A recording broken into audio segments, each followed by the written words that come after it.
Okay, dapat mong malaman. So, sino ang aalam? Si Timoteo. Ano daw ang sinasabi? Na sa mga huling araw, yung last days of the Old Covenant, ay darating ang mga panahon ng kaguluhan. Now, pinapakita nila dito na si Venus ay merong good news para sa atin, meron ding bad news. Right?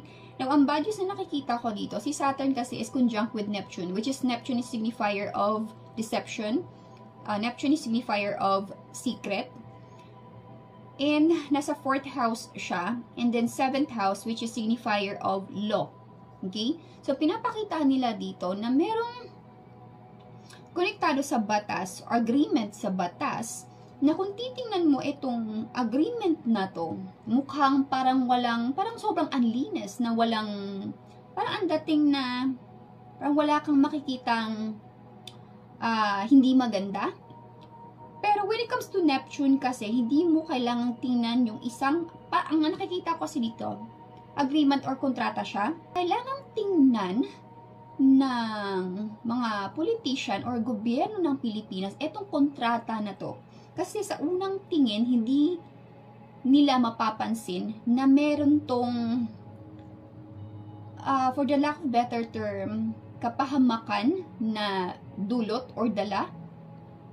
Kasi, kung tulad nga na nabanggit ko, sa unang tingin dito sa kontrata na to, parang okay na yan kasi maganda na siya. Pero kung bubusisiin mo or parang titingnan mo lahat ng detalye, kumbaga parang ang dating di ba pag naglilinis tayo, kapag lang nalinis, hindi makukuha lahat ng dumi, di ba? Pero kung talagang bubusisiin mo, titingnan mo yung mga kasulok-sulukan, dun mo mapapansin marami palang dapat nalinisin. So, ito yung energy na nakikita ko dito na kailangan nilang tingnan ng mabuti itong agreement na to, itong kontrata na to. Alright? And, yung nakikita ko dito na problem kasi siya, problem or issue dito sa kontrata na to, para siyang molds. Di ba yung molds maliit? And hindi agad-agad napapansin yung molds kasi nakatago siya.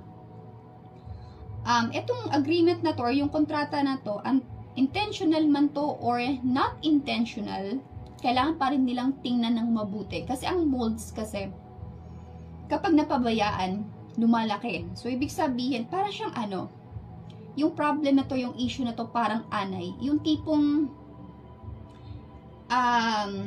uumpisahan yung mga